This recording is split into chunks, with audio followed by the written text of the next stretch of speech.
Bienvenidos a la otra orilla, aquí donde el alma toma la palabra. Cruzamos umbrales que otros evitan.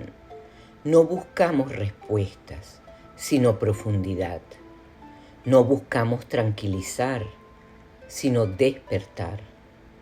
Hoy nos adentraremos en uno de los temas más esquivos y necesarios: el mal. Ese que nadie quiere nombrar, pero que nos rodea y a veces sí nos habita. ¿Existe el mal o es apenas un error, una carencia, una sombra? ¿Es humano o inhumano? ¿Psíquico o metafísico? ¿Se puede comprender el mal sin quedar atrapado en él? Este episodio no será liviano, pero quizás sea el más urgente. San Agustín decía que el mal no existe como tal, que no es una entidad ni una sustancia. El mal para él es ausencia, es privación del bien. Como cuando la sombra que se forma cuando la luz se retira. Cuando algo se aleja de su plenitud, de su propósito divino, entonces aparece lo que llamamos mal. Pero ese mal no tiene ser, es un vacío, un extravío del alma. Kant, en cambio, fue más severo. Habló del mal radical, no como una simple ausencia, sino como una elección, un germen que habita en la voluntad humana y que puede priorizar el interés egoísta por encima de la ley moral. Para Kant, el mal no era una falta, sino una raíz que puede torcer la libertad desde dentro. Pero Hannah Arendt nos sacudió con una idea más inquietante. El mal podía ser banal, no necesita odio ni monstruos.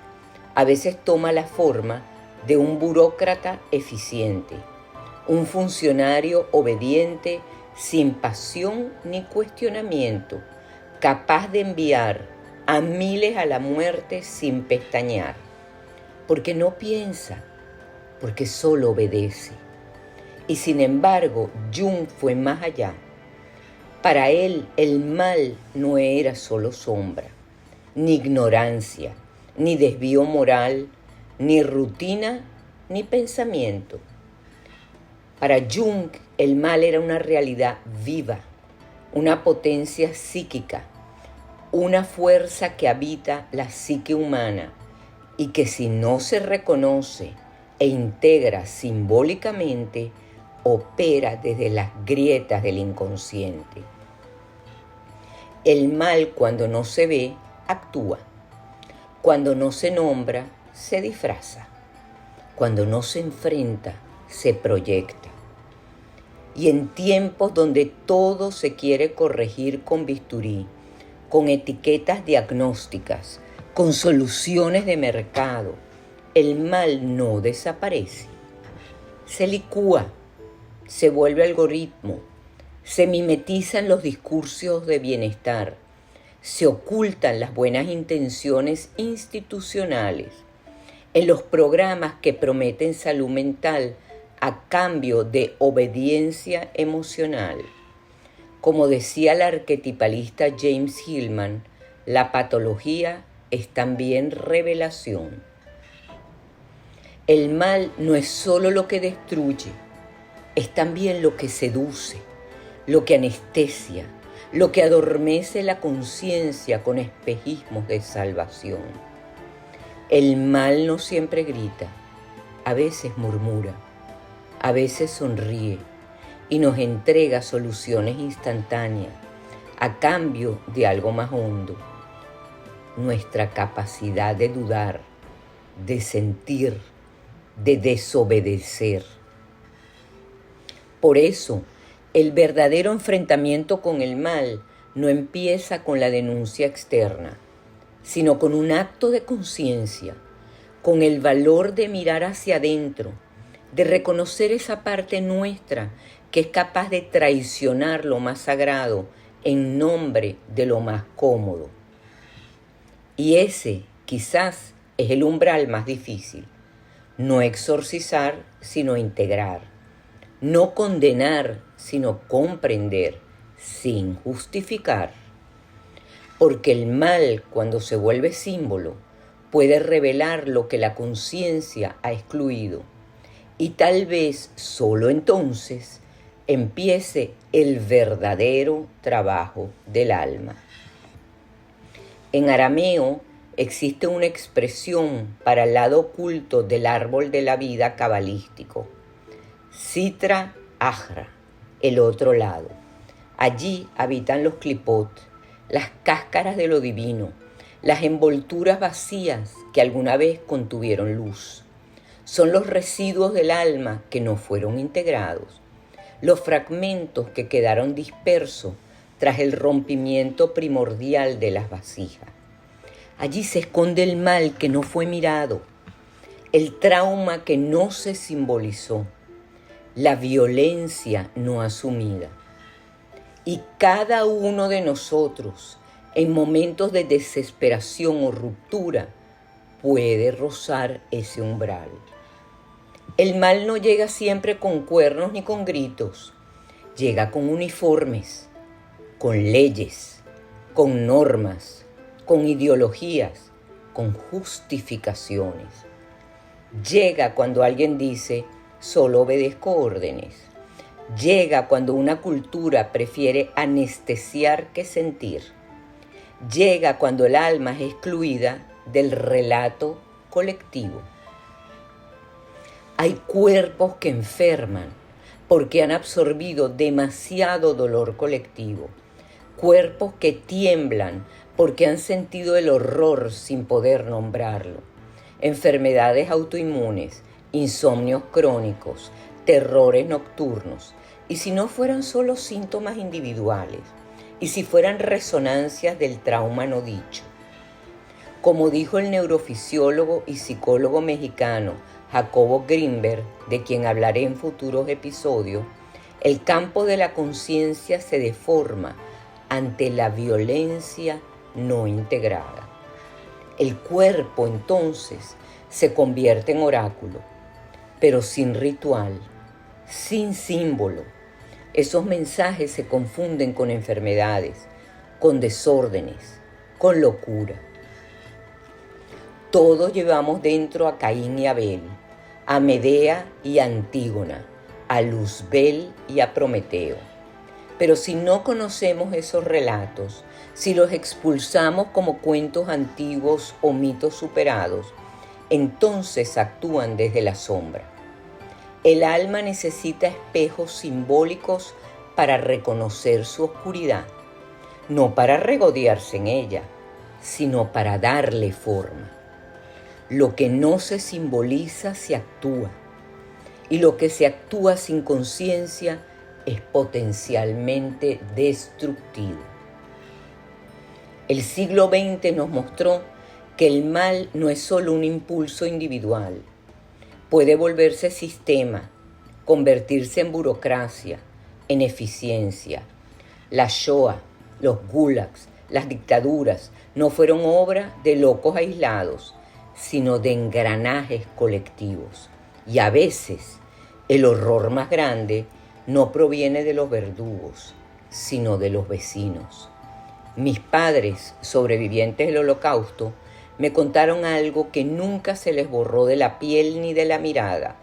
No fueron solo los soldados nazis quienes marcaron su vida, fueron también los vecinos, sí, sus propios vecinos. Gente con la que habían compartido años, saludos, favores. Y sin embargo, bastó una orden oficial, una autorización para saquear al judío y aquellos vecinos cruzaron la puerta, entraron a sus casas, robaron sus pertenencias, se apropiaron de su mundo. Fueron ellos, no soldados, no altos mandos, sino gente común, quienes señalaron, delataron y a veces incluso ejecutaron. El verdadero horror no es el monstruo, es la normalidad que lo tolera, el silencio de los testigos, la comodidad del que mira a otro lado. Y hoy, ¿dónde se esconde? El mal ya no se presenta con cuernos ni tridentes. Hoy se esconde en los algoritmos invisibles que dirigen la atención colectiva hacia el odio, la polarización, el escarnio. Se camufla en las redes sociales que incitan al linchamiento virtual, donde el dedo acusador ya no señala, aniquila. Se filtra en la viralización del sufrimiento como espectáculo, donde el dolor ajeno se convierte en entretenimiento desalmado. También se esconde en las noticias falsas, en las medias verdades diseñadas para manipular, en la retórica del miedo, en la tergiversación sutil de los hechos. El mal, el verdadero mal, no siempre grita. A veces susurra desde una pantalla y lo hace con apariencia de utilidad, con un lenguaje seductor, con una lógica impecable, mientras desmantela el alma colectiva. No se trata de eliminar el mal, eso sería otro delirio de control. Se trata de reconocerlo, de nombrarlo, de dibujarle un rostro simbólico para que no nos posea. Se trata de recuperar los relatos donde el mal tenía un nombre, un bosque, una máscara, donde el alma, al nombrar lo oscuro, comenzaba a transformarlo. Porque el mal que se nombra no desaparece, pero pierde su invisibilidad. Y entonces, quizás, podamos mirar a nuestros demonios y descubrir que dentro de ellos estaba la energía que el alma necesitaba para cambiar. El mal no es un enemigo a exterminar, es una prueba de conciencia, una frontera que si se atraviesa con símbolo, sanación y lucidez, puede revelar el oro que está detrás de la sombra. En este ciclo, donde la sombra se ha vuelto palabra, donde la guerra y el mal dejaron de ser conceptos abstractos para revelarse como experiencias encarnadas, sabemos que no hay camino de regreso. Estos dos episodios, Crónica de una guerra sin nombre y La sustancia del mal, no son una pausa en el viaje, sino una estación imprescindible, un descenso al inframundo para recordar que lo luminoso solo es real cuando no niega su opuesto. Desde aquí, en el filo mismo del abismo, retomaremos el cauce de la otra orilla con la conciencia más expandida y el corazón más disponible a lo inefable. No temas a tu oscuridad, teme a no tener un símbolo para ella. El alma no busca pureza, busca totalidad, y para eso es necesario mirar también hacia el otro lado.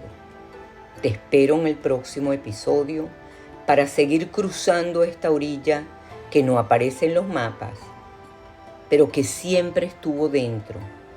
Gracias por caminar conmigo hasta la otra orilla.